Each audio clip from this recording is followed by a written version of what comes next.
Hello, true art believers, and welcome to today's live art stream. This is Pierson here. I hope you are doing well. And today we're going to discuss the drawing fundamental composition. I was going to say competition for a little bit. I don't know why I was going to say competition. Competition. And we're going to discuss the main drawing fundamental composition. And we're going to go over a way that can at least start you, or kind of like a heading on a way that can kind of like get you going in the right direction on creating composition. I know there's all these there's all like different ways of establishing focal point and thinking about how to um, visualize composition, but I want to kind of go a step before that and go in the kind of like thumbnail process into how you can kind of start out and move towards coming up with compositions or a variety of compositions for your drawing. And we're going to start that. We're going to do it for about 20 or so minutes. And hopefully you learn something along the way. And hopefully I kind of learned something along the way because, ooh, man, I am very rusty in all things art. And I need to get back in art shape. You know what I'm saying? Anyways, let's begin, shall we?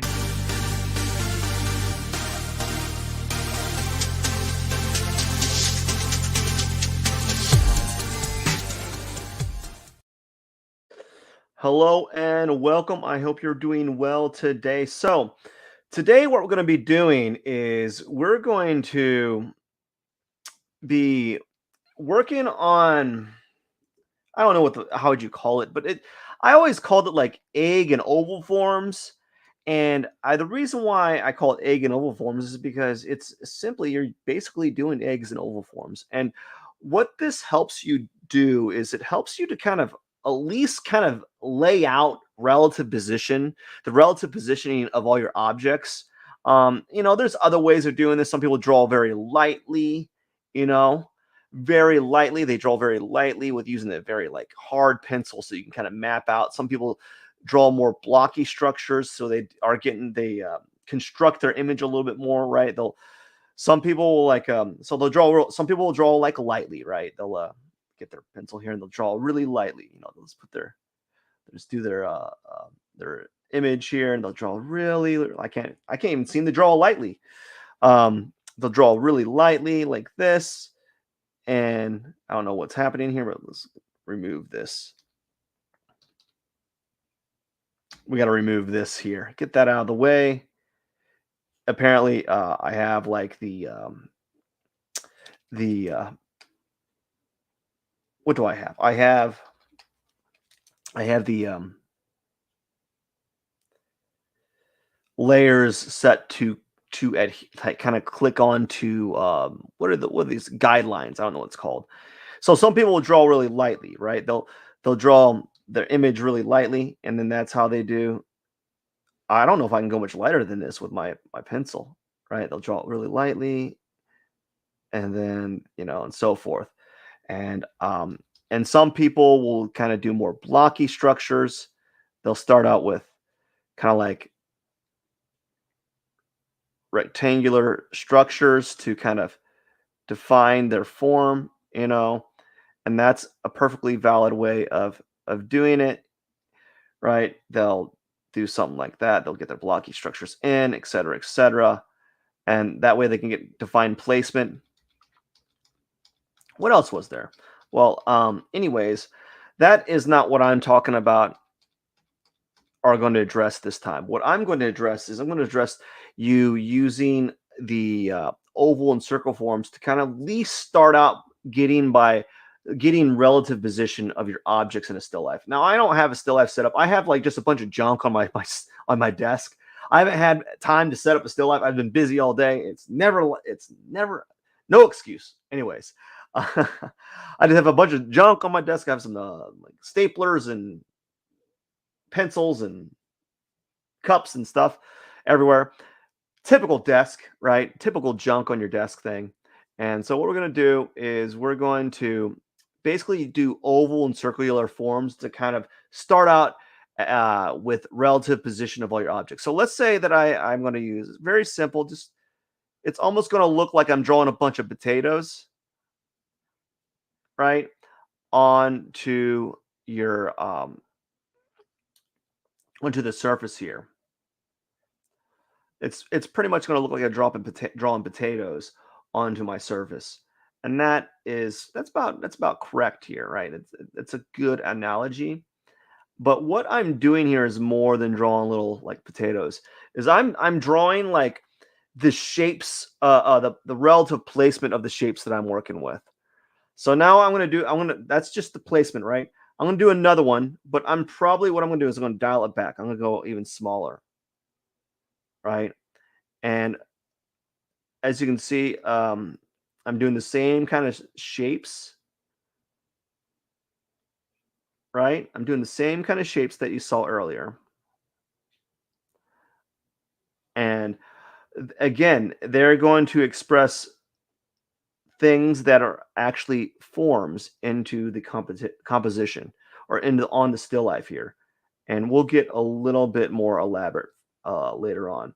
But this is a way to kind of set up a the basis for your composition. And they're merely markers, right? They're just shapes that you are going to develop further in relation to your composition. So now I'm going to I'm going to do something here. We're going to do something like that. All right. So now, as you can see, all I have is a bunch of ovals. And on this one's a little bit more elaborate because I'm actually panning out so far that I have to make the objects a little bit more recognizable, even though they don't appear to be recognizable. So what we're going to do is we're going to basically now what we're basically going to basically we're basically going to basically no we're going to draw over these forms and define those objects a little bit more. Um, and what this does is it helps you kind of see placement of all your objects in a composition. And as you can see, I've only done two examples here, but because I've done two examples just using the oval forms, I'm able to go through two different compositions in a relatively short amount of time, right? And this is basically using your own visual language, aka I'm using like ovals and circles. You can get a you can be you could, as I said, you could be a little more angular with your forms, whatever you feel is more comfortable for you. You know, you don't have to abide by the oval and circular form completely. Otherwise, some people get a little too literal, where they're literally what they're doing is they're literally just oh gosh, what's happening here? What they're doing is they're literally doing just circles, you know, and they're not even doing the circles right. They're gonna like it's too literal, right? You don't want to be that literal, right? You want to be very loose and fluid with your methodology here. So let's say that we have our objects kind of here. So we have an idea of where the objects are placed, right? Because we've used oval forms to kind of basically act as like placeholders for the composition. So now what we can do is we can define those forms a little bit more so people can understand what your visual language is or what you're kind of trying to establish for the viewer to see. So I'm going to do a few. What's really hard is I'm doing a still life, and I'm doing a still life really close to me because I'm looking at the objects next to me. And the problem with that is you have these you have I don't know. Yeah, there's a lot of things that it's very problematic with it. It's the objects are way too close for you to see. Like you're looking at them at a very. I know that sounds kind of like counterintuitive to have things close to you, but what it does is it blinds you to the actual object that you're looking at. It blinds you to it. You're not able to see it because you're looking at it so closely that you can't it's hard to explain. You're not able to do the proper measurements and proper visual checks that you need to really establish the form. So what this is right here is it's supposed to be a stapler, right? And I can't really see what it's supposed to be a stapler, right? And so this is a stapler. We're just going to kind of do like a rough version of this.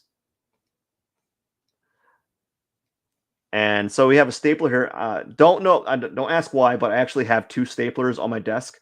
So now we have another stapler right here, and we're just going to kind of draw. This one's like a little bit more elaborate. It's got like a lot of things on it, and we're not going to spend a lot of time kind of working on this, but we want to kind of at least define it so people can understand I'm looking at a stapler or another stapler of sorts and so forth.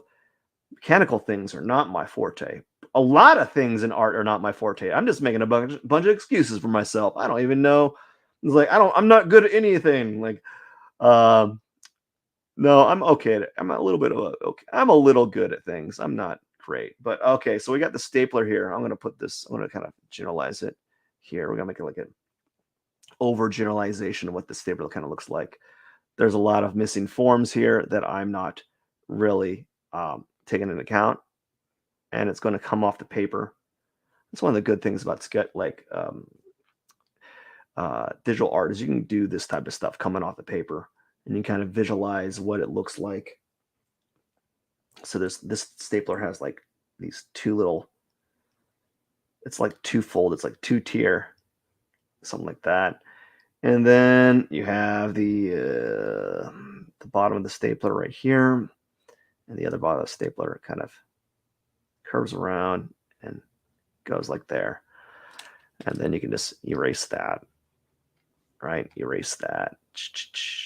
And then there's your stapler. And then there's some other things right here, like right here. This, as I was saying, when I drew this circle, this is supposed to be a box or like a little box. I don't know what it is. It's like a box I use to hold stuff. It's not even it's not like an official box. It's like an empty box from a thing that I own or owned in the past.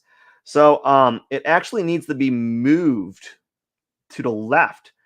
And that's one of the good things about doing these oval forms and circular forms, is it allows you to see some of the issues that you've drawn, like you've created here.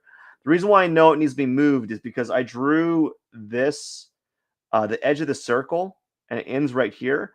Technically, the edge of this object ends somewhere around this area of the stapler right here. And there's a lot of other things I need to be checking, but I don't have that kind of time to kind of adjust everything. So it's like a box that has, I don't know, it has a bunch of garbage in it. Stuff that I don't even use. It does, man. And it has a bunch of stuff in it. I can't tell where something like this. This is a box, kind of doing a boxy thing. And it kind of ends somewhere around here and does some things here. I really don't even see the inside here because there's another box kind of peeping out right here. And you don't even see the top of that box because there's like I think it's what would you call it? A rag or like a lens cleaner. Yeah, it's like like one of those microfiber lens things that I think it holds, like it's supposed to hold like shades, right? And that's what it's supposed to do. It's supposed to hold some shades. And then right next to it, this object right here, like this object, this circle needs to be moved to the left as well, because I actually did not draw this well. Those two objects, instead of like I drew them this far apart, they need to be kind of that. They need to be touching each other. That's how off I am. And that's the reason why you do this method, is it allows you to kind of see like placement of your objects. So I'm going to move this object. It's supposed to be like a cup, like a don't ask. It's a solo cup. I don't even know why I have a solo cup. It's actually used as a pen holder. So I have a solo cup that's holding pen. Gosh, I am so silly. It's like a pen. It's like a solo cup that holds stuff. And it's got that solo curve thingy. I don't know what that is. And right here, it's got that whole thing right there. And then inside the solo pen cup is like, I don't know, like garbage. Let's like, pencils, markers, right? There's like an old brush here, another old brush, and then there's like some two pencils coming out right here, and then right here there's a smaller pencil showing here, and then I think there's right here is like some scissors that you're not going to see, and then there's something like right here, and so forth, and then right on the side here is like a sheet of paper, and the sheet of paper kind of goes behind here, and then it actually you don't see it. And now let's see there is the side of the table, and there you go. That is the composition for this thing right here. See? So now we're almost done. Right next to this thing is there's this little bitty toy I have, and it actually needs to be, because I moved everything to the left here. I'm going to be moving all this stuff to the left, and actually, um, probably even like maybe the one object right here. This object right here is supposed to be like a dinosaur toy. That's fine, but the object in front right here, this oval, is actually further down. It's more like right here. It's more like right there, and actually, it's probably more like right there and to the right. So I think I have the placement right on some of these. And we're going to just kind of dip this down here like that. And we're going to dip this down. It's supposed to be, I don't know what this is. It's my pen holder for the stylus that I'm using right now, for the drawing stylus. And then there is right around here, there's some paper. There's a little paper note, I guess. And there's some tape or something right there. And then we have this little bitty, I guess, let's kind of redraw it here. We're going to try to draw it. It's not that good. It's like a little dinosaur type thing. And like with the dinosaur mouth right there. And let's erase this for the moment and redraw it once I get the dinosaur in. And it's the dinosaur. And let's even erase this. This is kind of distracting at the moment. Whoa! And let's push this down. I don't know how that happened. And now we're going to draw the little dinosaur right here. I have a like one of those crank dinosaurs that you crank on it and it like starts walking. You know those toys that you have when you're a kid or when you're an adult like me. And it's got like a little bitty arms here. Give it some arms, and then it's got like a little bitty little cranky thing, right? And it's actually on top of like some blue tape that has like a number underneath it, or like some sort of a number, or I don't know what it is. It's something. It's like it's a post-it note. And then right here is where we're going to erase this, where we're going to put the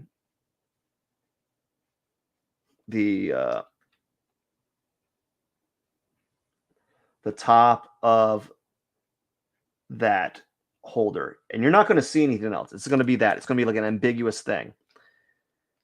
Right? So now, as you can see, I have established a composition using the oval method. Now, the scale, I kind of increased the scale of it because the way that I started the scale of this kind of meant that I had to up the scale of all the other things. And I think the size of this shape is more in tune of the size that I intended for everything else to be. So I kind of scaled down all these other shapes. But the oval forms allow you to kind of see placement and help you with the composition of your objects. Now, I'm not going to go into specific focal point ideas at this point. That's going to be when I actually spend a little bit of time constructing some still lifes and bring it into the actual image, like into this actual live stream. But now all I want to do is kind of show you how you can use oval forms to kind of establish a composition really, and how you can kind of start this out. And what this does is it helps you can do a lot of compositional studies just by doing oval and circular forms. And as long as you know what those oval and circular forms mean to you, it doesn't matter what the other person, what a viewer is thinking when they see that stuff. I'd rather you, the artist, know what you are looking at through your own visual language than have another person understand what that means or what that object means. So as you can see, you don't know what this looks like, a bunch of scrambled eggs, or like this could be an egg yolk. What are these, like rocks stacked on top of each other? No, right? So let's go ahead and let's move to this one a little bit and kind of start this. Right, as you can see, I've kind of shrunk down the composition, and what I'm going to do is I'm going to start with a cup here, because I think, me personally, because of the scale, I want to get that cup kind of set in place, and then have all the other objects kind of follow along with it. And I want to get those, like those small little things that are on inside the cup. So let's kind of draw that cup here. Now, remember how I was telling you to do ellipses and cylinders?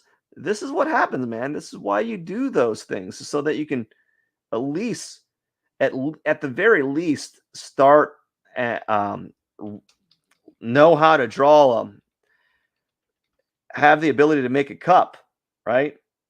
If you can do an ellipse and straight lines, although here I go, I'm like messing up every time. I want to get the angle of that cup right, but I'm being a little bit, I'm overcompensating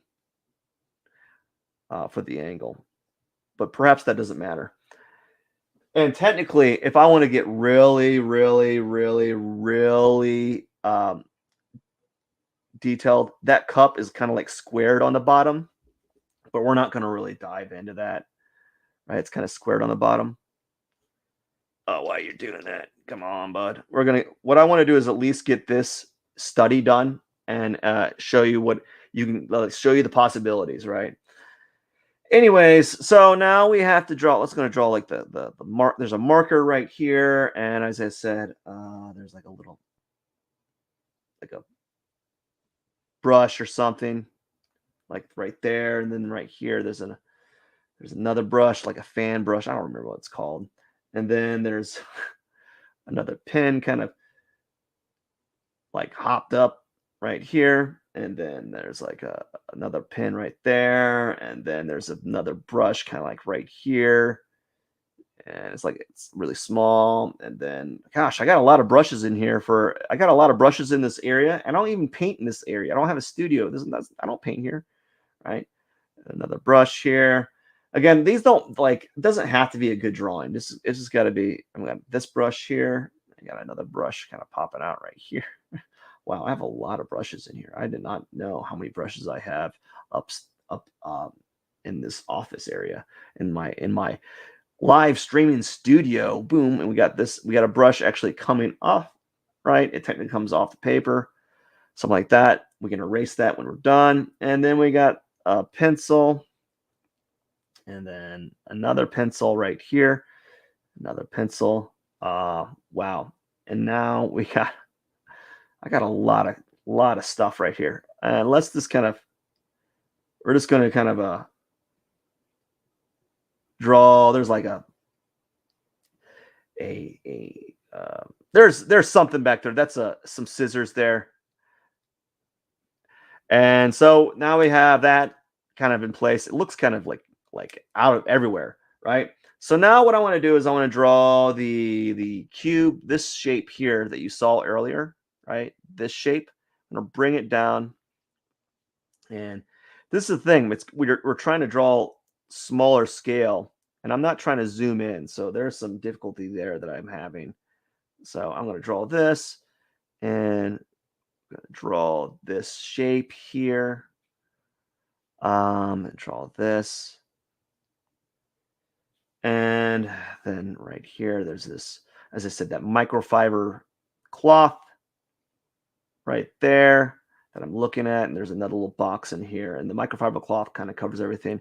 And then there's a like a letter, an envelope right here of mail that I've been ignoring or something. I don't know.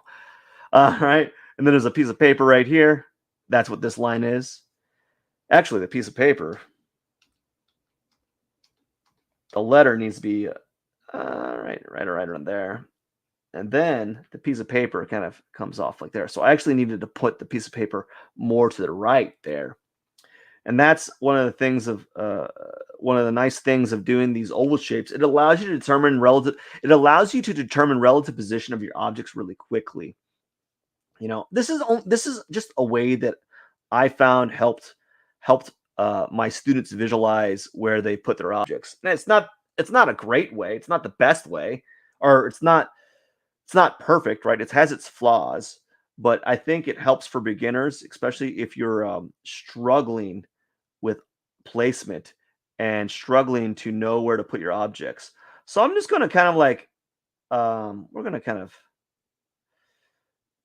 do like a simplified, like this is going to be the stapler that we drew earlier, but it's going to be like a simplified version of it. It's got that circular thing there.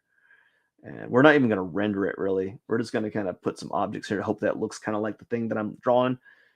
Because there's actually a lot more going on with it than I'm rendering, and that's fine. And we're going to draw this little thingy right here, and there's another thingy right here. And then, as I said, the bottom of the stapler's right there, but right in front of it is my other stapler. I don't know why I have two staplers. I just do. I don't know. Here's a funny thing. I don't think I've ever bought a stapler, but yet I have two of them. Just like scissors, I don't know when's the last time I bought scissors, but I got like 12 scissors. I don't know where I get my scissors from. They're just like growing somewhere. It's like Jim Gaffigan's joke where he talks about like no one buys like where do people get umbrellas? Like I don't recall ever buying an umbrella, but I got a lot of umbrellas. Like I don't know where they come from. They just like this like grow. That's that funny little joke skit where he talks about how no one buys umbrellas, but like yet everyone has umbrellas. This is my other stapler right here. You know, and then let's get the bottom of the stapler. I'm doing these rather roughly, by the way. I'm actually there's a lot that I'm not doing them quite well. They're just kind of there as place markers. I'm just wanting to understand what I'm doing, right? So here's another stapler, blah, blah, blah. Kind of looks like a stapler, doesn't really look like one. So there's my other stapler. So we got two staplers, and whoa, everything's moving out of control. I don't know what I'm doing, but apparently my hand's dragging. So there's the two staplers that I've never bought, and now since I've pushed this stuff here, this thing right here is actually not right here. I know because of the space. I know that there's more distance, right? And there's always going to be this type of thing, right? And this is another reason why I say you want to use the ovals and circles as like place markers. They're not like perfect, right? If you find that your drawing looks weird, don't be afraid to not abide by your ovals and circles. Like I started out kind of biting by it, but everything's shifting around as I'm finding as I'm getting the proportions of my objects a little bit more dialed in, right? So that object doesn't need to be there. It needs to be moved, right? And I'm going to move it. So it needs to be kind of put right here. And this is like supposed to be like it's like my mouse pad, I guess. And I think maybe you could see that if we were to draw this, the mouse pad would probably, this is probably the mouse probably kind of comes off here. I can't tell. And then you got the wire, doing a wire thing. Kind of coming off the paper like here. Now, and then now we got to move this. This needs to be moved down, right? Because this object's in line with this object. So technically the object would be like right here. Okay. And so because it's down there, we're gonna kind of sketch it out real quick. Nothing really fancy or anything like that, right? So something like that. Just a kind of like a simplified version of it. And as I said, this is where I would put my my it's like where you put your drawing stylus in. It's just it's kind of like a weird, it holds my drawing stylus. And then right in front of it is everything's off. I think all my proportions are off, but that's fine.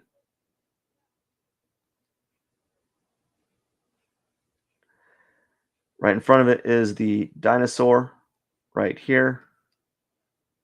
And then that tape. And then there's actually a lot of other things behind here that I didn't account for. So we're going to move this table. That's the table.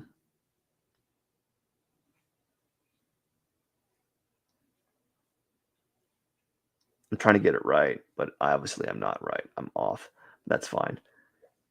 The table area. That's supposed to be the table area. Kind of, sort of. And now that we have an idea where that's at, let's go ahead and draw that dinosaur right here again. Now, as I'm drawing this, I noticed that my everything visually is off. Like I need to move things around for it to actually be correct visually within the confines of this drawing. But right now, I'm not gonna worry about that. Technically, I need to move this more inward. It needs to be moved, which means all of this needs to be moved because this dinosaur needs to be closer to to this object. It's more, this right here is more correct than this. So I can't do anything about that now. I'm not going to worry about that, right? I'm just going to kind of draw like this little thing here to kind of establish that that's a dinosaur doing a dinosaur thing with its, right? And then there is another thing like right here that's coming on and off the paper. And I have like a bunch of like gift cards that are probably expired, like right here. We're just going to kind of draw them there. I didn't draw them before because I didn't even see them. They were just kind of like, they were just kind of like blah, right? So anyways, this is a way for you to kind of play around with composition. And as I said, it allows you to kind of see things quicker and understand placement of your objects. So this is a way that you can kind of work around, kind of speed up your compositions and develop a better sense of placing your objects into the picture plane of your surface, or like where your drawing surface. So if you're drawing on paper, or if you're drawing on digitally like I am right now, you can kind of get a better feel of placement of objects. And I think that's it. I think that's it. I think that was a pretty decent kind of lecture on our lecture slash discussion on using oval and circular forms to kind of establish placement of objects. And it helps you see where you need to put your objects quicker and helps you make decisions faster. Because often a lot of like when we're first starting out, we'll draw like shapes. We'll start drawing, like, let's say we start drawing like the cup, right? We draw the cup, and then we draw the box, right? We draw the box, blah blah blah, right here, beautiful box, and then we draw the stapler, right? But we find out later that the stapler needs to go right here, the cup needs to be going right here, or this box needs to be moved closer to here. And you found out that you forgot the second stapler because you were so focused on the first stapler.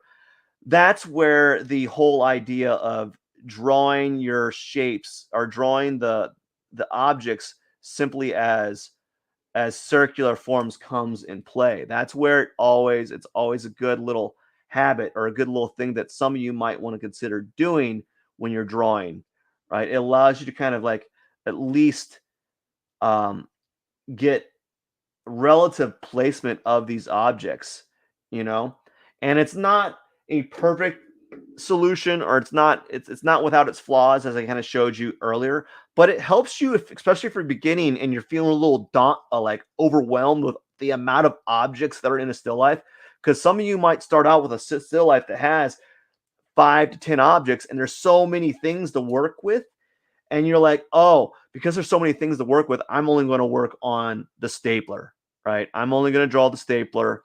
And then an hour later, you got a really good stapler, but you have all the other objects that you haven't even dealt with, right? So this is just a really nice way to kind of get yourself pointed in the right direction. All right. So anyways, let's kind of, I'm going to put P22. This is day 370 oval forms. So anyways, that was today's kind of lesson on composition, oval and circle forms. Maybe you might be able to apply it to your own drawings. I just want to say thank you so much. Maybe you might want to be able to apply this to your own drawings, and maybe you might benefit from it. So give it a whirl sometime and see how it works for you. If you find if you find that you're only able to draw one object as at a time, like you only deal with one object on a paper because you're afraid to draw multiple objects, this might be a way to kind of dip in your toes into the water and kind of get you more experience in that field. So, anyways, I hope this like brought some value to you. I hope you learned a little bit, and I just want to say thank you so much for watching. And if feel free to check out some of my work on Instagram. You know, I don't know, you don't have to do any of that, but anyways, I just want to say thank you so much. I hope you have a wonderful day. This is Pierson. I am the #1 live art streamer in the world, and tomorrow what we're gonna do is, ooh gosh. Another weak point of mine is we're going to talk about value and lighting. Oh, all these drawing fundamentals I'm really weak at. My goodness. What am I what am I going to do? Oh my gosh. I kid. I'm okay at it. I'm not great, but I am not an expert at it, but I would like to be someday. Anyways, I hope you have a wonderful day. Cheers. Let me find this little button here. This little button that is right here. Boom.